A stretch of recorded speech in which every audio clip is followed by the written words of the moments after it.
Hello everyone and welcome back to our Lost Eidolons playthrough. Today is just going to be a chit-chat episode. Hector, Andrea, Robert, Viturin, I want to say that's Francisco, and Leonard. Okay. So yeah, two here, one here, one here. We're going to start with Robert. Yeah?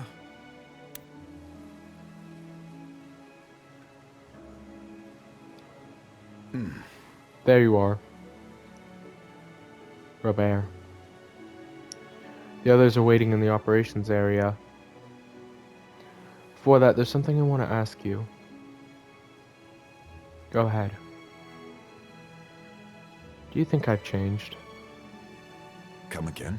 What? You told me once I needed to become a different kind of leader. So, what do you think now? Your captain's dead and a tyrant's taken his place, right?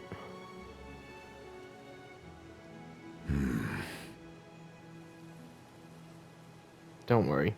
You haven't changed that much. You always did wear different masks with different people. Now I've just gained a few more.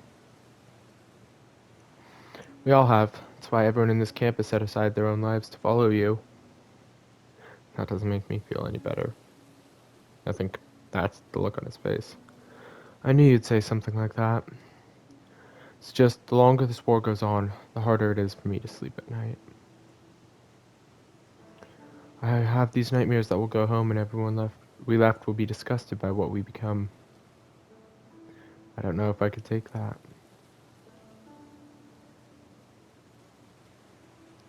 You're still worried about what people will think? Cap, the ink's not dry yet. What? The record on everything that's happened won't be written until this is done. If we lose the war, all our deeds as mercenaries will become Act 1 in some epic tragedy. And if we win, every choice we've made will be remembered as a moment in history. That's terrifying. Just imagining our mercenary days as some kind of stupid country farce. It'll all be decided when the journey's done. For now, all we can do is press on. Just had a vision of the day you and Robin joined us. How happy we all were. If that day becomes meaningless, I think I might lose my mind. That day will never be meaningless. No matter what else is uncertain, that much I know for sure. That was a nice chat. We needed it. Alright, let's go talk with Francisco now. The last remnants of our old crew, and if I'm feeling honest, I'm starting to think Gilbert and Francisco are both gonna die. Francisco's gonna die in the stereotypical manner, leaving a chink open for us to exploit. And Francisco's gonna die, or not Francisco, sorry, Gilbert's gonna die at Clara's hand, is what it feels like. Or he's gonna die having convinced her to join the field. He's gonna be the last one to die. I can't imagine Robert dying if Robin's died. This doesn't feel like the kind of game like a Fives kind of scenario where he's dying and he's glad because he's joining his comrades who have died.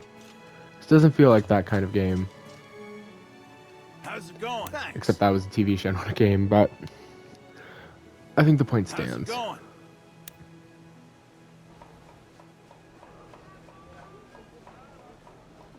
Hey bro, come have a drink with me. Bro? Francisco is so quiet, I didn't think you were here. What's that supposed to mean? I'm not always making a racket. Didn't you just say the other day that drinking and singing go hand in hand? Yeah, but I don't want to get thrown out again. Is that why I haven't heard you singing in a while? Thought maybe it was something else. You doing okay, pal? Okay.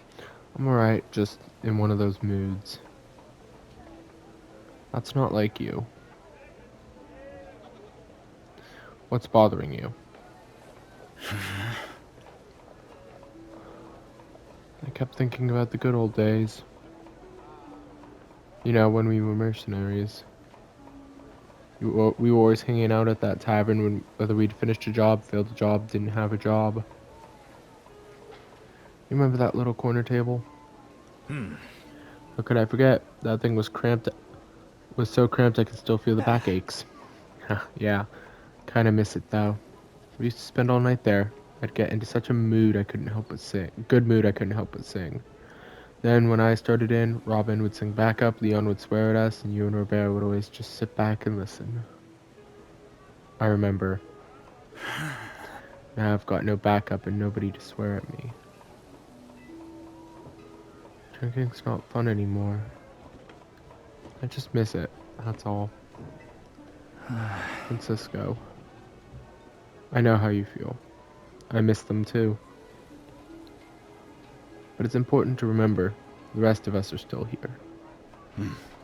Yeah, I know. It's just the booze talking. I'll be alright tomorrow. Doesn't mean you have to pretend you're okay right now. I know it's hard. But it's not just for you and me. And not just for you and me, everyone's struggling. But I know when this war will be over, things will start to feel right again. When the war is over. Pain won't ever go away. But someday, it'll hurt less. Less. And then we'll do our best to put the pieces back together. I hear you, brother. When the time comes, you can count on me to belt out a good one. Looking forward to it. Wonder if any of Orlando's squad mates are still alive.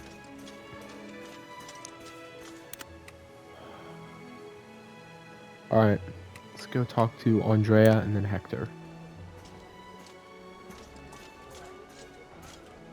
Yeah?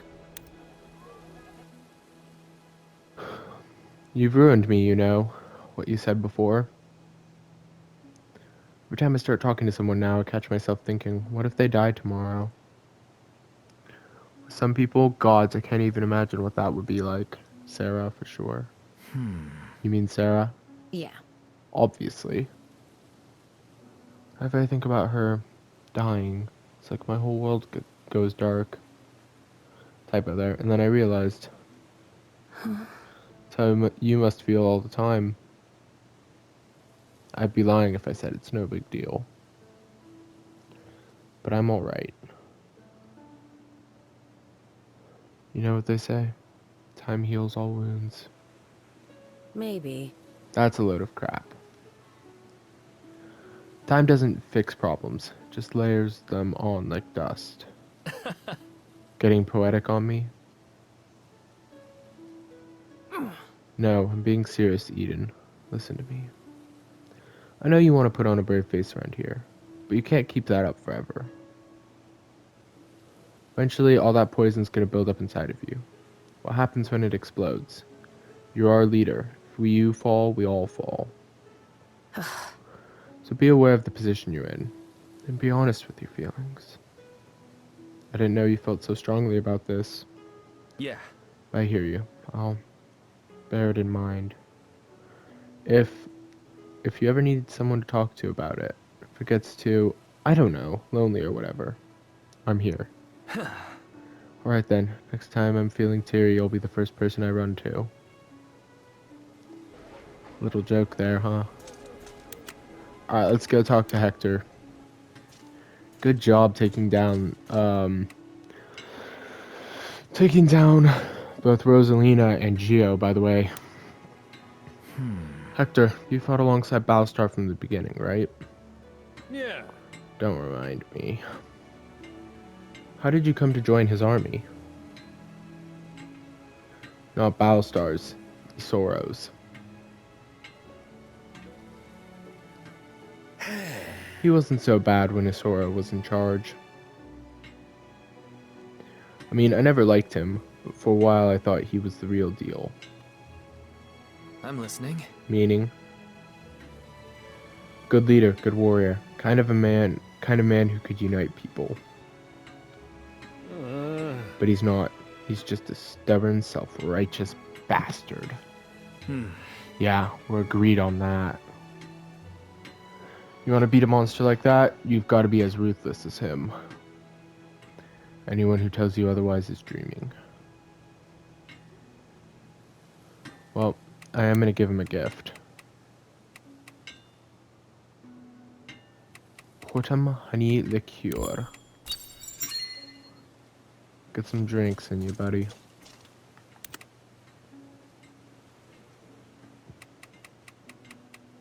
Let's talk with Leonard last. Let's speak to Viterin first.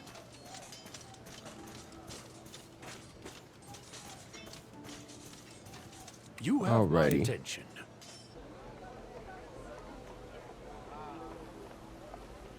You watch soldiers around here with such bitterness in your eyes. What's that about? Oh, Your troops are very lively. Lively, huh? Never thought about it like that, but I guess they are. No matter how tough things get, they're always fighting their hardest to move forward. I guess that's a given. It is not a given. At least not within the Imperial ranks. That's surprising to hear.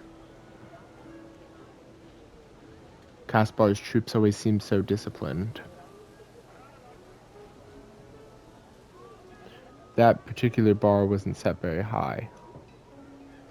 Kaspar's troops were the only proper soldiers in the entire Empire, and that was only because he hand-selected them. The rest of us commanders made do with garbage.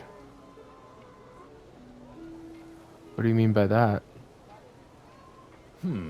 Exactly what I said. The Imperial Army is a shell of what it once was. Scarecrows in shiny helmets marching around like real troops. Makes sense, I suppose, with the cesspool of corruption in the capital. Fish rots from the head.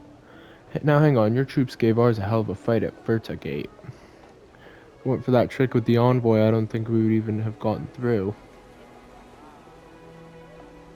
No matter what worthless idiots the capital sent me, I still held command. I had no intention of losing to some country rabble. I'll take that as a compliment. So what do you think of our troops now that you're here? Well, they don't make me want to put my fist through a wall. So that's progress, at least. If you get itchy, you're always welcome to hit the training grounds and spar with someone. Expertise like yours is always welcome around here. Soldiers might not like my methods. So once again, it doesn't take 20 years for an army to collapse like that. Unless Kaspar literally took every single soldier that had ever fought effectively for the Empire, which just doesn't make any sense. It's that kind of thing takes centuries to happen, or more than 2 decades at the very least. It doesn't take 20 years. Alright, let's talk with Leonard. This might be a shorter episode, so I'll read some Codex stuff too. what is it? Did I chat with you about our last battle? I think I did. Hi there. Surprised you're parting ways with Marshall. Is it so shocking? You're always leaping to her defense over every little thing, even bugs. Now you're just exaggerating. Not by Alright. much. It's true. I've been a bit protective of her. So this must be when she decided to go back to Lyriar. But I had no choice. After Adrian's death, Marshall's life was in constant danger. She craved revenge, like a moth craves the flame.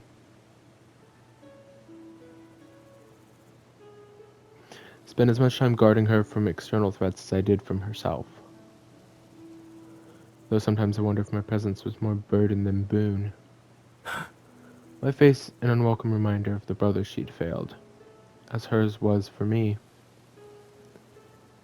But things are different now. Back then, Marshall had no one else to trust, but now she has you. Me? Yes, she trusts you deeply. As do I. You're a capable commander and leader. A friend that I would follow anywhere. Well... Wow. Caught me off guard there. Never expected to hear things like that from you. I won't deny it. Upon first meeting, I took you for any other common mercenary. But after everything we've been through, you've thoroughly proven me wrong. The day we sought revenge together for Adrian. That's when I thought of you as a friend. Though it occurs to me I have no idea your feelings on the matter. You can't guess? Leonard, I'm disappointed. Yes. And I'm glad to hear it. I don't believe I've said this, but I'm grateful for you. Having someone to trust puts the mind at ease in a way I hadn't realized I needed. I would assume the same goes for Marshall. So for the time being, I can watch from a distance and leave it in your care. I thank you. Thank you for everything, Eden. I'll do my best not to disappoint. Okay, that was so wholesome. We got an item acquired, Book of Deeds. That was so wholesome. I've got to end the episode there. Like, I feel like I have to. That was just too wholesome.